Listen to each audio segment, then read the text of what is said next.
प्रश्नोत्तर सत्संग माध्यम से आज एक प्रश्न आया है काली चरण पंडासी जगन्नाथपुरी उड़ीसा से। उनका कहना है, महाराज आपके वीडियो में देखता हूँ, बहुत अच्छा लगता है, शंका समाधान होता है, लेकिन काल का आपके वीडियो में आपने जो है भगवान तक को जो है उनका भी गलती निकाल दिया, डांट दिया, और कबीरदास तुलसीदास को भी डांट दिया। तो मेरा प्रश्न है, क्या ये सब आप कहते हैं आपको डर नहीं लगता है भगवान से? श्री राम श्री राम। देखो भाई, हम जो भी कह रहे हैं वो सब जो है एक प्रेम बस, जैसे कोई पिता माता से भी कभी कभी गलती हो जाती है तो जो समझदार पुत्र होते हैं जाकर उनको भी मीठी डांट लगाते हैं। मीठी डांट एक होता है बेसबस क्रोध में आवेश में आकर के डांट, एक होता है मीठी डांट जिसमें प्रेम छिपा रहता है। तो उसमें पिता माता भी मतलब कोई नाराज नहीं होते हैं, सोचते हैं चलो भाई हमसे गलती हो गया, लड़का ने कह दिया, कोई बात। तो इसी तरह जो है हमारा जो है सब देवी देवता, सब साधु संत महात्मा, भले ही वो ज्ञानी हो चाहे साधारण हो, जो भी संत वेशधारी, कोई भी देवता हो, चाहे भगवान हो चाहे कोई भी हो, साधु संत, सबके प्रति हमारा श्रद्धा है, प्रेम है, सबके चरण में कोटि बंधन है। वेश को देख के, साधु संत का और भगवान का वेश देख के। लेकिन जहाँ तक है उनके विचार और उनके जो कुछ ऐसे कार्य कभी कभी हो गए हैं, उनको देख करके कहना वो भी प्रेम बस हो करके, ये कोई बहुत बड़ा अपराध नहीं है, कर नहीं रहे कि हमको डरेंगे। ये सब सुन करके भगवान भी प्रसन्न होते। जैसे माता कौशल्या कभी कभी राम को डांटती थी, माता यशोदा कभी कभी कृष्ण भगवान को डांट देती थी, क्यों माखन चोरी करता है, क्यों गोपियों को परेशान करता है। तो वहाँ पर भगवान जो है कोई माता यशोदा के ऊपर नाराज नहीं हो जाती थी। ऐसे भगवान कभी कभी ऐसे लीला कर दिए हैं जो कि भक्तों के प्रति, तो भगवान भक्त का अधिकार भी होता है भगवान को, प्रभु ऐसे क्यों किया, थोड़ा ऐसे कर देते, नहीं होता, तो ऐसे बोलने का अधिकार है। जैसे मैंने भगवान नारायण के लिए कहा कि नारद जी के मन में मान लीजिए अहंकार आ गया, मैं काम विजेता हूं, तो ठीक है, आप उनको स्वस्थ बनाना चाहते थे, तो नारद जी तो आपके लाडले भक्त है, नारायण नारायण करके सारे संसार में प्रचार करते हैं, जुगों जुगों से आपके भक्त है, तो उनको बोलते अरे भक्त के पास में दुर्गुण आ गया तो उसको मिटा देते हैं, तो तुरंत उनका आशीर्वाद देकर मिटा देते।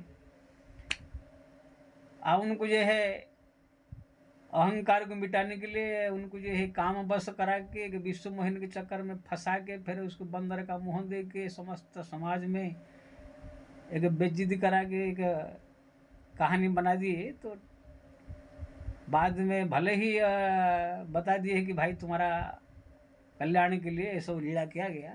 अब भक्ता लोग भी कह देते हैं भगवान ने नारद जी को बचाने के लिए, अहंकार मिटाने के लिए सब लीला किया, लेकिन ये लीला न करके भी आशीर्वाद दे करके भी मिटा सकते हैं, भगवान के पास इतना शक्ति है। लेकिन भक्तों के साथ कभी कभी भगवान लीला करने लग जाते हैं, भक्त बेचारा परेशान हो जाता है, अब भगवान को मजा आता है। तो ये मतलब कहना है कि भक्तों के साथ यही से क्यों मतलब ज़्यादा परेशान नहीं करना चाहिए, ज़्यादा लीला नहीं करना चाहिए। हाँ ठीक है, छोटी मोटी कोई लीला कर दो, परेशान ना हो, ऐसे होना चाहिए। कभी कभी भगवान भक्त के प्रति ऐसे परीक्षा, ऐसे ऐसे कठिन परिस्थिति में गुजार देते हैं कि भक्त गुजरते हुए कठिन परिस्थिति में परेशान हो जाता है। तो भाई हम सब भक्त लोग हैं, इसलिए भक्तों के थोड़ा पक्ष लेकर कहना हमारा फर्ज है, इसलिए बोल रहा है क्या। जहाँ तक है भीष्म पितामह की बात है, मैं काली बताया था जो, उनको तो एकदम मैं गलत कहूँगा। खाली एक अबला की वस्त्रहरण हो रही है, भरी सभा में पुकार रही है, नंगा कर रहे हैं, और वहाँ पर खाली उन चाहे तो एक खड़ा हो जाए तो कोई वहाँ पर हिम्मत नहीं छू सकता है उसको, इतना शक्ति उनके पास है। इंद्र भी उनके सामने युद्ध करने के लिए घबराता है, परशुराम जी भी युद्ध में हार गए थे, इतना ताकत रखते हैं विष्णु पितामह। इतने शक्तिशाली होते हुए एक अबला की वस्त्रहरण हो रहा है। आप बोल रहे हैं कि मैं प्रतिज्ञा किया हूँ, मैं पिताजी को जो भी राजा गद्दी में बैठेगा उनके खिलाफ नहीं बोलूँगा। तो वहाँ पर सबसे बड़ा धर्म मेरे विचार से, किसी अबला की, अगर निर्दोष अबला, वो भी दोषी हो, आतंकवादी हो, कोई ऐसे बदमाश हो तो बात अलग है, लेकिन निर्दोष महिला की जो है वस्त्र हरण करना, ये जो है बहुत बड़ा अपराध है, और इसको बचाना सबसे बड़ा धर्म है। मैं तो कहता हूँ कोई भक्त अगर माला जप कर रहा हो, भगवान का भजन में लीन होकर बैठा हुआ हो, भक्ति में डूबा हुआ हो, ऐसे भक्त को भी अगर उनके पास शक्ति है बचाने का, तो ऐसी परिस्थिति में जाकर बचाना चाहिए, भक्ति को भी छोड़ के। लेकिन विश्व पितामह ने एक छोटी सी प्रतिज्ञा, 2 पैसा का प्रतिज्ञा के लिए कितना बड़ा जो है गलती कर दिया। तो इसलिए उनको कहा जाता है। युधिष्ठिर महाराज ने भी पत्नी को, भाई को जो है दाव पर लगा करके जो है एक बहुत बड़ा गलती किया। द्रौपदी भी गलती किया है, जो कि धृतराष्ट्र जैसे को अंधा का पुत्र, अंधा का दुर्योधन को कह दिया। तो ये सब बड़े बड़े कबीर भी, तुलसीदास जी तो ज्ञानी भक्त है, वो सब वेद शास्त्र पुराण पढ़ के ज्ञान उनके पास था, भक्त है। तो वो जो कह दी हैं कभी कभी, जैसे वो राम वही है जिससे ब्रह्मा विष्णु, कितने ब्रह्मा कितने विष्णु पैदा होते हैं, जो बोल दिए हैं, एक भावावेश में बोल दिए हैं। कोई ज़्यादा बहुत बड़ा गलती नहीं है, फिर भी आखिर में लिख दिए, उसको लेकर तो बहुत बड़े कांड हो सकता है। अब कबीरदास जी तो भगवान बचावे, वो तो इतने पढ़े लिखे नहीं थे, अनपढ़ थे। जो अपना थोड़ा मोड़ा जो भक्ति प्रभाव से कुछ अच्छा चीज़ मिला वो अच्छा भी लिख दिए, राम नाम की महिमा के बारे में। उनके दोहे भी अच्छा है, राम नाम के महिमा में, राम नाम के विषय में बहुत लिखे हैं, लेकिन कभी कभी दे उल्टा पुल्टा भी कुछ लिख दिए हैं पूजा पाठ के बारे में। तो उसको लेकर कबीरपंथी लोग जो है कबीरपंथी बना दिया है, अब बवाल खड़ा कर दिया। तो ये सब लिखना जरूरत था नहीं। तो इसलिए मेरे को जो है कहना पड़ता है, और कुछ नहीं है। लेकिन कबीरदास के प्रति प्रेम है, लेकिन गलती है तो भाई उसको कहना पड़ेगा। ये सब लिखने का आवश्यकता नहीं था कबीरदास जी को, इससे मतिभ्रम पैदा होता है। जो लोग उनकी साहित्य पढ़ लेंगे राम नाम का महिमा के बारे में, तो राम नाम जपने लग जाएंगे। जो उल्टा पुल्टा लिखे हैं वो अगर पढ़ लिया तो फिर कबीरपंथी निरंकारी भाव आ जाएगा उसका। तो कहने का मतलब ये है, मेरा खाली इतना है कि बड़े बड़े ऋषि मुनि महात्माओं की भी बुद्धि भ्रम हुआ है समय समय पर जो है उनका जो गलती उनसे हो गया है। मेरा खाली इतना ही लक्ष्य है, स्वयं जो भगवान नारायण है परमात्मा, वो मायापति है, माया से परे है। भगवान नारायण वो मायापति है, माया से परे हैं। या उनका जो अवतार है राम कृष्ण आदि पूर्ण अवतार जो है, वो सबसे कोई गलती होता नहीं है। वो माया वसन नहीं है, वो माया का पति है। इसलिए आप देखेंगे, आप कभी नहीं इसे मिलेगा कि भगवान नारायण किसी लड़की के मुंह में आकर के वो पूरा फिसल गए, कि किसी धन के वश में आकर फिसल गए, कि किसके प्रतिष्ठा के मुंह में आकर फिसल गए। ऐसा आपको भगवान नारायण के या उनके जो अवतार राम कृष्ण आदि में आपको नहीं मिलेगा। और नारायण रूप में तो, राम रूप में तो एकदम नहीं। भगवान कृष्ण के रूप में जो गोपियों से प्रेम किया, जो राधा रानी से प्रेम किया, वो उनके नाटक था, लीला था। लोग लेकिन जो नहीं समझते हैं वो बोलते हैं कि वो भी राधा के बस में थे, गोपियों के बस में थे, इसे कहकर मूर्ख लोग कह देते हैं। लेकिन वो भी उनका एक नाटक है। पहले जन्म में पहले सब गोपियों को वरदान दिया था, ऋषि मुनि महात्मा थे, कुछ जो है वैकुंठ की महिला, कुछ जनकपुर की महिलाएं थी, वो सबको वरदान दिया था, आप लोग आओ, मैं कृष्ण रूप में आप लोग को सबको जो है मैं इच्छा पूरा करूंगा, आलिंगन करूंगा, तो वही वचन को पूरा करने के लिए भगवान ने इसको लीला किया। राधा के साथ एक नाटक करके जैसे प्रेम का एपिसोड दिखाया, जैसे उनके बस में है, एक दूसरे प्रेमी जैसे एक दूसरे के बस में होते हैं, राधा के बस में होने का नाटक दिखाया। तो ये सब लीला उनके नाटक है, कोई बस में नहीं है ना कोई ये नहीं है। अगर बस में हो तो फिर प्रकृति से परे नहीं हो सकते, मायापति है वो। इसलिए आप देखेंगे भगवान नारायण की जो जितने कोई अवतार लीजिए, कोई भी उनका अवतार मतलब पूर्ण अवतार बता रहा हूँ, ऐसे तो उनके अंशावतार को भी अवतार के रूप में घोषित कर दी जाती है। जैसे परशुराम है, नारद अवतार है, ये सब की अवतार कह दिया जाता है, लेकिन ये पूर्ण अवतार नहीं है, ये सब सामान्य अंश अवतार है। ये लोग माया वशीभूत हो सकते हैं, जैसे नारद जी माया वशीभूत हो गए। लेकिन जो पूर्ण अवतार है राम कृष्ण आदि, या तो भगवान नारायण ले लीजिए, उनका ये अवतार छोड़िए, नारायण जो पूर्ण रूप है उनको कभी आप नहीं देखेंगे कि मोह वश में आकर के या कोई प्रतिष्ठा वश या सुंदर रूप देख कर कभी आकर्षित हो गए, ऐसे आपको नहीं मिलेगा। बल्कि उनके नाम लेने से ही संसार के मोह माया से जीव विरक्त होने लगता है। लेकिन आप ब्रह्मा जी को मिलेंगे, शंकर जी को मिलेंगे, इंद्र को मिलेंगे, कोई भी देवता लीजिए, बड़े बड़े ऋषि मुनि महात्मा को लीजिए, आप देखेंगे माया वशीभूत हो जाते हैं। मैं कल बताया था वीडियो में, शंकर जी भगवान के विश्व मोहिनी रूप देख करके, मोहिनी रूप देख करके आकर्षित हो जाए, उनको पकड़ लिया, उनके वीर्य स्खलन हो गया। यहाँ तक वही वीर्य को जो है अंजना माता को पवन देवता दिया गया, पवन देवता ने लेकर दिया, तो वैसे हनुमान जी पैदा हुए, इसलिए शंकर सुवन कहा जाता है। अब ब्रह्मा जी तो अपने पुत्री सरस्वती को देख करके ही भ्रम में पड़ गए, माया वश में। अब अंतिम उनसे शादी भी करना पड़ा। भगवान कृष्ण की लीलाओं को जो है वृंदावन में देख करके माया वशीभूत हो करके वो इनको बोला ये कौन भगवान है, कहकर ब्रह्मा जी भ्रमित हो गए। माता सती राम के रूप देख करके वो भी माया भ्रमित हो गई। तो कहने का मतलब ये है, आप देखेंगे भगवान नारायण के अलावा जितने भी और सब देवी देवता सब कभी ना कभी माया में वशीभूत होकर के सबसे भ्रम उनका हुआ है, बुद्धि भ्रम हुआ है। और उसी अवस्था में जो है कुछ भी ऐसे उल्टा पुल्टा भी कर दिए हैं। तो मेरा खाली इतना है कि भगवान नारायण के अलावा जितने और सब दुनिया में साधु संत महात्मा तो बाद में छोड़ दीजिए, लोग का तो बुद्धि भ्रम होता ही रहता है।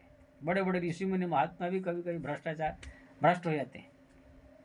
तो सब अधूरे हैं, अपूर्ण है,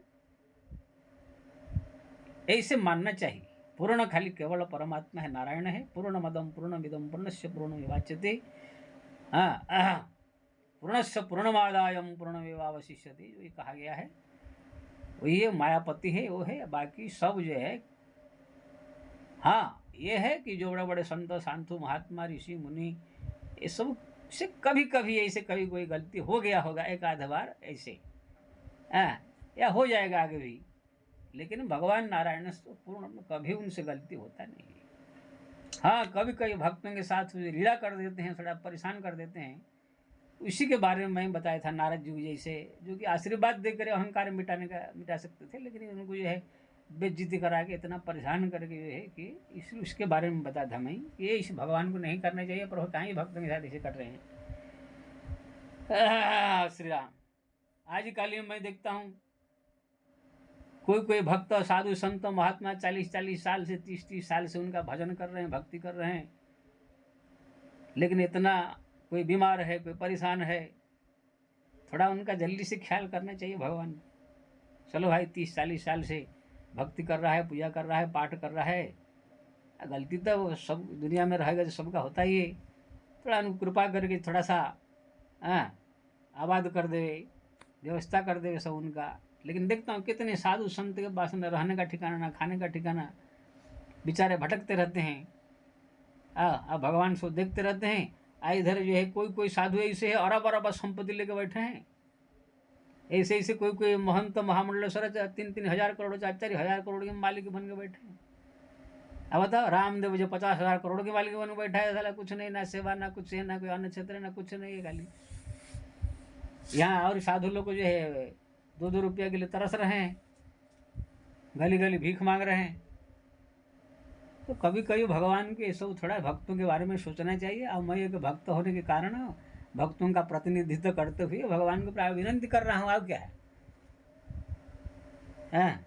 कोई कोई अरबपति खरबपति बन के बैठा हुआ है, एकदम खा पी के मौज कर रहे हैं। यहाँ पर भक्त लोग कोई कोई देखता हूँ जो 2-2 रुपया के लिए तरस रहे हैं। ऐसे ऐसे मैं साधु संत देखा हूँ, बीमार है, इलाज करने के लिए उनके पास पैसा नहीं है। अब भगवान देखते रहते हैं। अब माता लक्ष्मी देखती रहती है, पता नहीं बैठी बैठी है।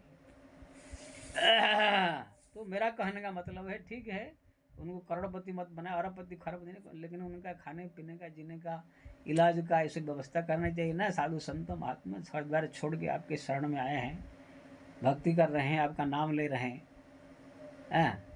इतना सताते हैं, इतना परेशान करते हैं। मैं ऐसे ऐसे आश्रम देखा हूँ, ऐसे ऐसे मंदिर देखा हूँ, साधु लोग रहते हैं। सुबह अगर रोटी का व्यवस्था है तो शाम को नहीं है। मंदिर में दिया जलाने के लिए, घी खरीदने के लिए, तेल खरीदने के लिए पैसा नहीं है। जाकर उनको जो है फिर गली गली मांग करके लाना पड़ता है। अब बता, ऐसी जगह पर भगवान थोड़ा व्यवस्था कर देते, रुपया पैसा कोई सेठ फेट से दिला देते या कैसे भी कर देते, तो साधु वहाँ पर आराम से बैठ के भजन करके वहाँ पर पूजा पाठ करके आराम से रहता ना। मेरा खाली इतना है, मैं एक संत होने के नाते साधु संत महात्मा भक्तों के प्रतिनिधि के रूप में कहो या उनके तरफ से एक साधारण भक्त के रूप में कहो, मैं भगवान से जो है उनकी शिकायत कर रहा हूँ और उनको जो है डांट रहा हूँ, गलती ये सब कर रहे हैं, ठीक नहीं है, थोड़ा भक्तों का ध्यान दीजिए। इतना सताना अच्छा नहीं है। माता लक्ष्मी से ही प्रार्थना करता हूँ, माँ हो करके थोड़ा ध्यान दीजिए। जगत जननी माँ है। ये सब करोड़पति लोग, अरबपति खरबपति लेकर हजार हजार करोड़, 10-10 हजार करोड़, लाख लाख करोड़ लेके बैठे हैं। मूर्ख लोग, कुछ ना कोई भजन, ना कीर्तन, ना पूजा, ना पाठ, ना कोई राम, ना सामने, वो सब 5-5, 10-10 हजार करोड़ के मालिक बन के बैठे हैं। ये हीरो हीरोइन लोग देखा है ना, कभी भक्ति करते हैं, ना पूजा करते हैं, ना पाठ, ना कुछ, 5,000 3,000 करोड़ लेके मालिक बन के बैठे हैं। यहाँ पर भक्ति भजन करने वाले साधु संत महात्मा भक्त लोग जो है भटक रहे हैं। उनके पास 1,000 रुपया 500 रुपया भी नहीं है खर्चा करने के लिए। कहाँ पर दक्षिणा और भंडारा हो रहा है तो 50 रुपया दक्षिणा के लिए दौड़ते हैं, भागते हैं। कहाँ कंबल बट रहा है तो वहाँ पर दौड़ते हैं, भागते हैं 2-4 किलोमीटर, 100 रुपया के लिए कहाँ कहाँ भटकते रहते हैं साधु संत महात्मा से। तो मेरा कहने का मतलब, ठीक है कोई नए नए संत बना है तो उनको इतना ना हो, खाने पीने का व्यवस्था हो, लेकिन जो 30-30, 40-40 साल से भक्ति में डूबे हुए हैं, भक्ति कर रहे हैं, भजन कर रहे हैं, वो लोग अगर परेशान है तो थोड़ा भगवान को ये सब ध्यान देना चाहिए। ये हम जो है उनको विनती कर रहे हैं और उनके शिकायत कर रहे हैं, उनके प्रेम भरी शिकायत है। भक्त है कि जैसे भगवान की शिकायत करता है, ऐसी शिकायत कर रहे हैं, ये प्रभु ठीक नहीं कर रहे हैं आप, अब क्या है। तो एक ये जो हमारा जितने भगवान की जो गलतियां मैं निकालता हूँ या जो कुछ भी करता हूँ, एक प्रेम भरी शिकायत है, प्रेम भरी जो है एक भक्त की तरफ से जो है भगवान को निवेदन है। अब बाकी भाई उनकी इच्छा जो करेंगे वो तो उनकी इच्छा है, मालिक है वो है संसार की, उनकी इच्छा के विरुद्ध कौन जा सकता है। लेकिन प्रार्थना करना, बोलना हमारा फर्ज है। जैसे कि प्रेमी एक प्रेमिका को अगर गलती कर डांट देता है, प्रेमिका भी प्रेमी को डांट देते हैं, ऐसे भक्त ही भगवान को कभी कभी डांट देते हैं। भक्त भगवान तो डांटते है ही, भक्त भी कभी कभी भगवान को डांट लगा देते हैं, लड़ जाते हैं, उनके साथ भी झगड़ जाते हैं, क्योंकि ना भाई उनसे प्रेम करते हैं, सालों से घर द्वार संसार सब त्याग करके उनके शरण में आ गए हैं, उनके भक्ति में है। इधर परेशान तकलीफ है, सब ध्यान नहीं दे रहे तो भगवान को नहीं लड़ेंगे, भक्त लोग लड़ेंगे, झगड़ेंगे, उनके से बात करेंगे। तो इसी प्रकार से हम लोग को जो भी भगवान के बारे में या साधु संत के बारे में कह रहे हैं, इसी प्रकार से जो है एक प्रेम भरी लड़ाई है, शिकायत है और कुछ नहीं। इसलिए इसको जो है आप डरने का कौन सा है, थोड़ी हमें देश बस कह रहे हैं कि हमको भगवान अभिशाप दे देंगे, ऐसे कुछ नहीं। वो आप लोग को ऐसा ज्ञान नहीं है, आप संसारिक लोग को जो है ऐसा गूढ़ रहस्य के बारे में मालूम नहीं है। मैं तो राधा रानी के बारे में बोल लिया था, राधा राधा राधा राधा क्या करने का है, राधे कृष्ण करो। राधा राधा जबकि कोई भक्त हुआ है दुनिया में? ध्रुव प्रहलाद से लेकर, मीरा से लेकर, कबीर से लेकर, पांडव से लेकर, विष्णु पितामह से लेकर, कलयुग में कबीर, तुलसी, मीरा से कोई कौन राधा राधा राधा जबकि भक्त हुआ है? राधा कृष्ण जपो। मैं ये भी बोला, स्वयं राधा रानी अगर प्रकट होकर कहेगी राधा राधा मेरा बेटा मेरा नाम जपो, मैंने जपूंगा नहीं। मैं बोलूँगा माई मैं राधा कृष्ण दोनों का जपूंगा, एक का नहीं जपूंगा। भगवान का आप जप सकते हैं अकेले, लेकिन माता जी का नाम अकेले नहीं जप सकते, भगवान के साथ में। तो इसमें मैं कह देता हूँ। तो कहने का मतलब ये है, इसमें कोई डरने की बात नहीं है, आप टेंशन मत लिए, ये सब प्रेम भरी लड़ाई है, भक्तों का अर्जी है सब। जय श्री राम।